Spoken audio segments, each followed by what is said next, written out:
I'm proud to announce that today's video is sponsored by Dashlane. For anybody out there who's had to go through the exquisite agony of losing one's wallet, and from personal experience, this is something I'd hate to repeat, this may be the perfect app to have. Think of this app as a historical move to an online wallet, where your physical wallet may go the way of the Pony Express. But aside from just being an online wallet, this app can securely hold passwords, secure notes, payment records, IDs, receipts. And what I really like is that it also has the capacity to hold emergency contact information. And again, this in a secure online environment that can be taken with you everywhere you go and on multiple platforms. You can download the app on your first device for free, and at the same time, you can check out the premium version for a free 30-day trial. Now, if you click on the link provided in the description of the video below, you'll also be helping my channel out as well. So hit that link, check out Dashlane, and you'll never go without your passwords or wallet again. Now for the video you've been waiting for.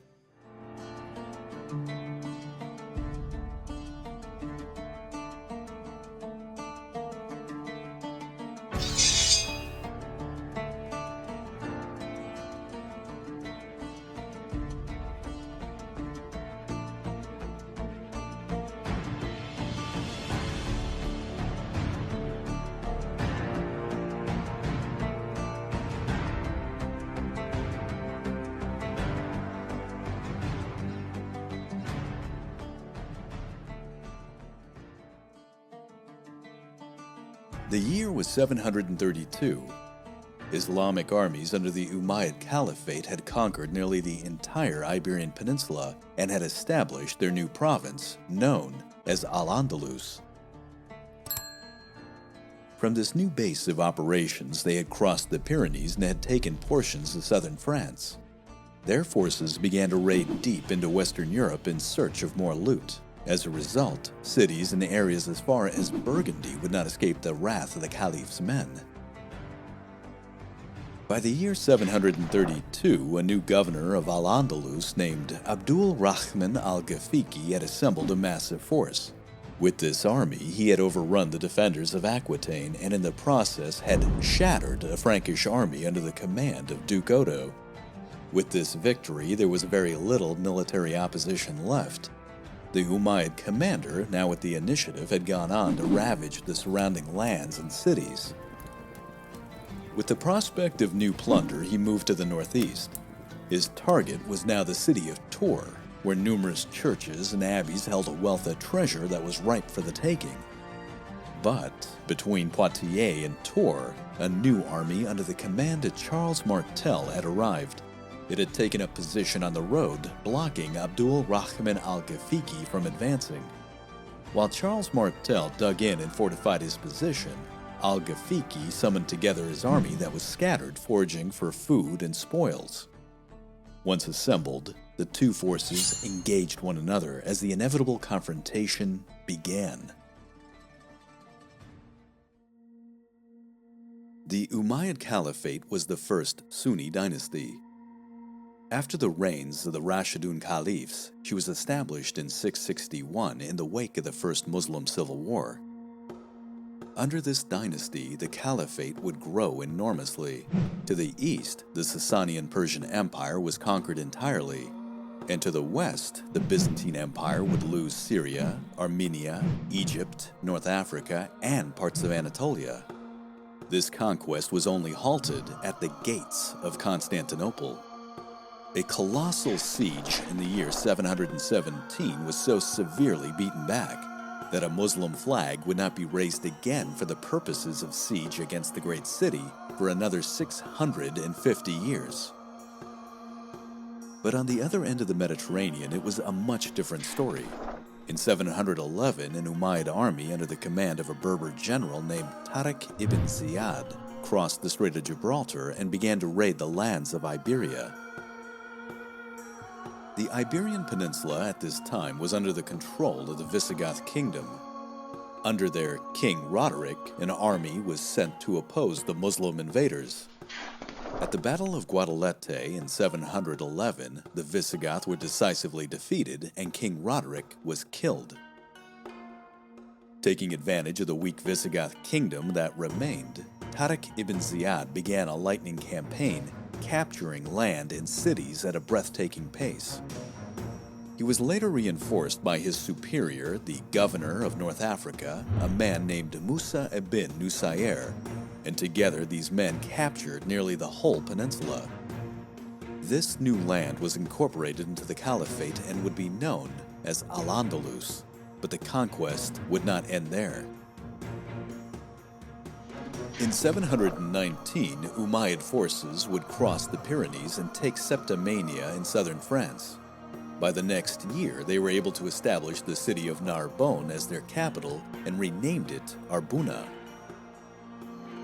With this toehold in southern France, the Muslims now had a perfect launch point to begin raiding into Frankish territory.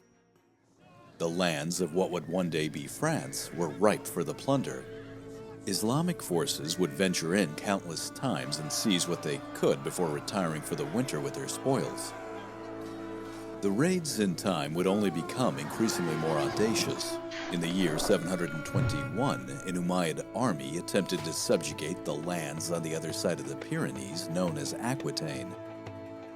They arrived at the city of Toulouse and began to lay siege, but this expedition would come to an abrupt and disastrous end. Duke Odo of Aquitaine had mobilized his army and had managed to catch the Islamic soldiers in the middle of their siege. Caught between the walls of the city and surprised by an incoming Frankish force, the Umayyad army was devastated, decisively beaten between a proverbial hammer and anvil. Later Christian chroniclers would count the Muslim dead in the hundreds of thousands. And while this was most certainly exaggerated, even the Umayyad records would recount this as a major defeat. But even this disaster would not stop the Caliph's men. The marauding would continue. In 725, an Islamic force would get as far as the city of Autun in Burgundy, which is not far from the modern border with Switzerland. Cities and villages along the Rhone Valley where the raid traversed were set to the torch, and the inhabitants were left terrified. But this would only pale to what would come next. By 732, a new governor had come to power in Al-Andalus, and he was determined to outdo all of his predecessors. Abdul Rahman al-Ghafiqi was born a soldier. He had been at the Battle of Toulouse and saw firsthand what the Franks were capable of. He ascended through the ranks quickly and was appointed governor of Al-Andalus in 730, but his governorship would be quickly tested. In 731, he had to put down a rebellion by a local emir who had made an alliance with Duke Odo of Aquitaine. Al-Ghafiqi smashed this rebellion and then set to work with the task of punishing Duke Odo for interfering in the politics of his land. A vast Islamic army was assembled, primarily manned by Arabs and contained a majority of cavalry. This fast-moving force moved out from its staging point in Pamplona, crossed the Pyrenees, and entered into Gascony and later Aquitaine. It overran numerous cities, and in early 732, Bordeaux was captured and then sacked. Duke Odo once again raised his army and attempted to intercept the Muslims near Bordeaux. But unlike his attack on Toulouse, where he had completely surprised his opponent, this time his forces engaged his enemy in an open field near the banks of the river Garonne.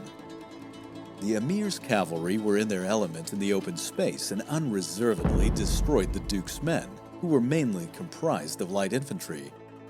Duke Odo barely escaped with a fragment of his faster-moving forces. He was simply reduced to no other choice but to flee. The lands of Aquitaine were now at the mercy of Abdul Rahman al-Ghafiqi and his Muslim warriors. The emir divided his men into groups in order to increase his area for plunder and to better forage for food and supplies. He made his way to the northeast, taking the road towards Poitiers with the goal of reaching Tours. The latter was a rich city that held both gold and religious relics, thus the perfect target for his men to seize. Now time was of the essence. October had arrived, winter was around the corner, and military operations at this point needed to go smoothly. But on the road between Poitiers and Tours, al-Ghafiqi and his men were surprised to find a new army opposing their path. Positioned on a wooded hill at the confluence of the Clain and the Vienne rivers, Charles Martel and his Frankish soldiers had arrived. Charles Martel was born in 686 as the illegitimate son of Pepin Herstal. In 714, about the time that Muslim forces were consolidating their hold on Al-Andalus, Pepin died, leaving his kingdom in a succession crisis. Charles had a very articulate mind and was determined to claim his birthright. But before he could get started, he was imprisoned in Cologne by his own stepmother. Yet he managed to escape, find supporters, and assembled an army to assert his right to the throne.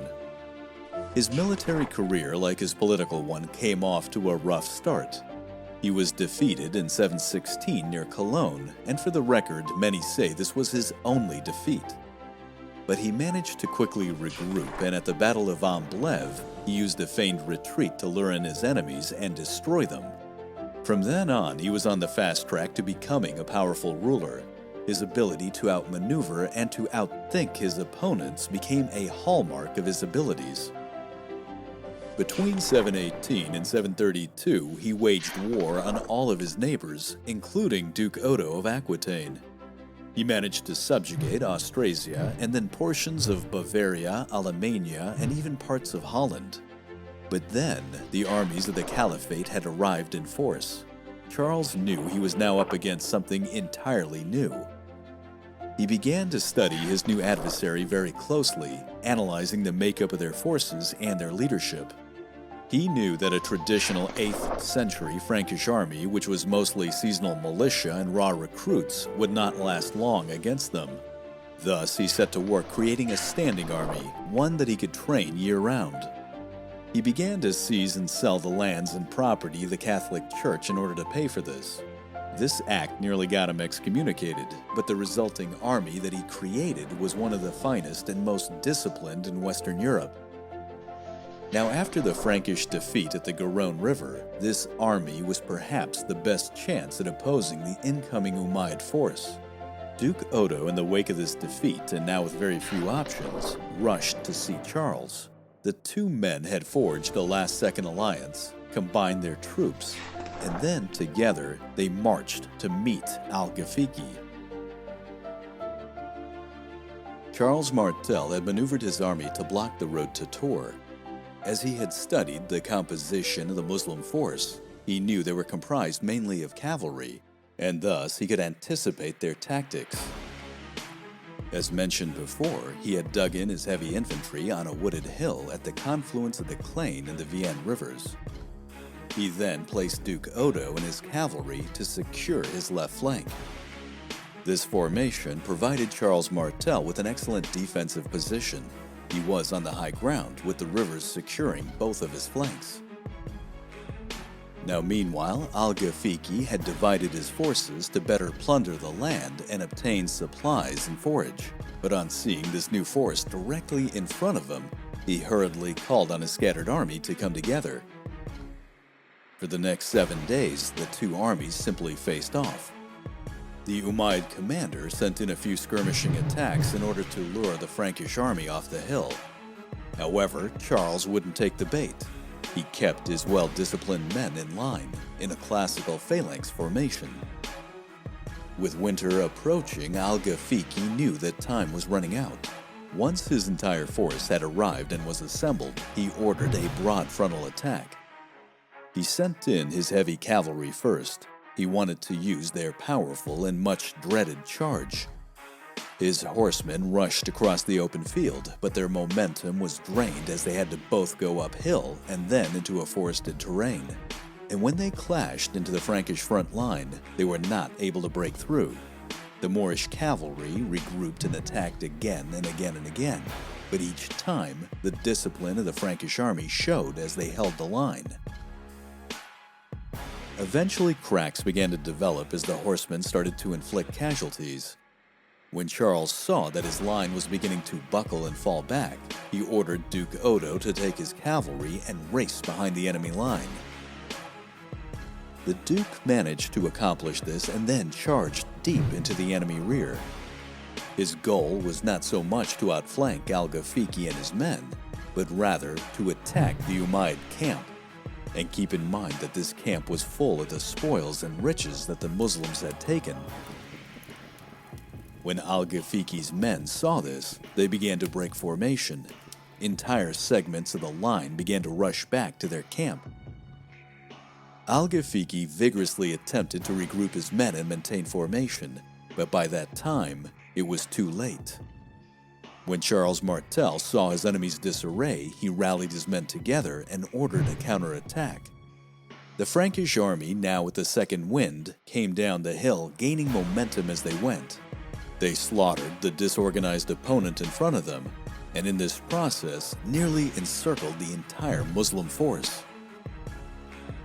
Abdul Rahman al-Ghafiqi, commander of the army of the Caliph and governor of Al-Andalus, was caught in the very middle. He was killed on the field of battle trying to rally his men, and with his death, his army collapsed. The Muslim army retreated from Tours and Poitiers, making their way south as the cold of winter approached. Eventually, they crossed the formidable Pyrenees and re-entered Al-Andalus.